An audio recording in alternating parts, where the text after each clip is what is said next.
নমস্কার বন্ধুরা, আমি টেস্টি কিচেনে জয়ন্তী মুখার্জি বলছি। দেখো, তোমাদের আগে আমি রান্না যখন করতাম না, রান্নাটা করে তোমাদেরকে দেখাতাম কিভাবে রান্না করছি।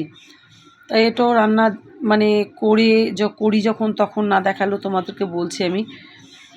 Tasty kitchen YouTube, tasty kitchen Jayanti Mukherjee আমি। নিশ্চয়ই দিদিভাই গলা তোমরা বুঝতে পারছো। এই দেখো, সজনা ডাঁটা দিয়ে আলু দিয়ে একটা পোস্ত দিয়ে করা হয়েছে, ঠিক আছে।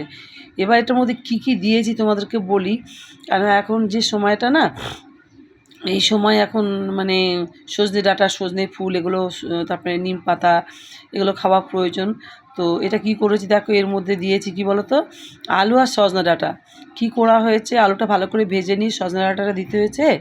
এর মধ্যে বাটা দেওয়া আছে কি জানো তো, তোমার পোস্ত দেওয়া হয়েছে, সর্ষেটা একটু অল্প, একটু পোস্তে সর্ষে, পোস্তর তো দাম ভীষণ, তো বেশি পোস্ত খাওয়া যাবে না, তাই সর্ষে দেওয়া হয়েছে, একটু পোস্ত অল্প দেওয়া হয়েছে, দিয়ে এর মধ্যে একটুখানি তিল দেওয়া হয়েছে, কাঁচা সাদা তিল আছে না, সাদা তিল, আর একটু বাদাম, কাজু দিতে পারো, তা আমি চিনে বাদাম দিয়েছি, কাজু বাদাম দেওয়ার ক্ষমতা আমার নেই, যেটা সত্যি। একটু চীনা বাদাম 5 টাকার প্যাকেট কিনতে পাওয়া যায়, এগুলো কিনে নিয়ে এসে ভালো করে মিক্সার গ্রাইন্ডে পেস্ট করে ওর মধ্যে দিয়ে সুন্দর করে নুন, হলুদ, মিষ্টি যেমন দেয় তেমন দিয়ে সজনে ডাঁটার চচ্চড়িটা হচ্ছে দারুণ হয়েছে খেতে বন্ধুরা। তোমরা যদি এইভাবে করো, যেমন আমি বললাম যে আলুটাকে ভালো করে ভেজে নিয়ে ডাঁটাগুলো তার মধ্যে দিয়ে দেবে, তার 5 ফোড়ন সম্বার দেবে প্রথমে তেলের মধ্যে, আলুগুলো ভেজে নেবে, ডাঁটাটা দিয়ে দেবে, আর কাঁচা লঙ্কা দিয়ে, সর্ষে অল্প, পোস্ত অল্প, চিনে বাদাম দিয়ে, কাজুও দিতে পারো তোমরা, তার মধ্যে একটুখানি তোমার ওই চিনি, নুন, হলুদ, মিষ্টিতে এগুলো দেবে, কাঁচা লঙ্কা দেবে, আর সাদা তিল দিয়ে সুন্দর করে বেটে এই চচ্চড়িটা করবে। খুব সুন্দর, খুব সুন্দর, মুখের চোখটা ছাড়বে।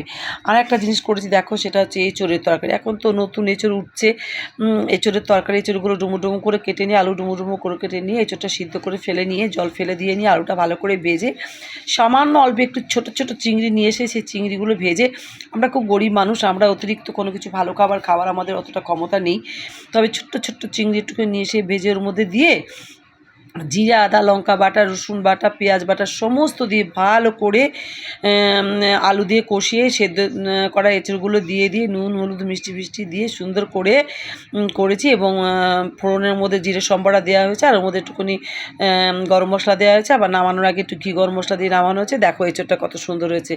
তা বলো, তোমরা শুনলে তো এইভাবে তোমরা করে খাবে। জয়ন্তী দিদিভাই বলছে তোমাদের একটু লাইক, শেয়ার, কমেন্ট করবে। হ্যাঁ, তোমাদের কাছে একান্ত অনুরোধ রইল, তোমরা আমার রান্নাটা শুনলে কী করে আমি রান্নাটা করলাম, আর একবার শুনে নেবে দরকার পড়লে ভিডিও চালিয়ে, এবং তোমরা একটু লাইক, কমেন্ট, শেয়ার করো। তোমাদের কাছে আমার এই একান্ত অনুরোধ রইল, একটুখানি করো। টেস্টি কিচেনে জয়ন্তী মুখার্জি দিদিভাই তোমাদের সাথে বললো, তোমরা একটু দেখিনি, একটু লাইক, কমেন্ট করে দিও, শেয়ার করে দিও, কেমন? টাটা।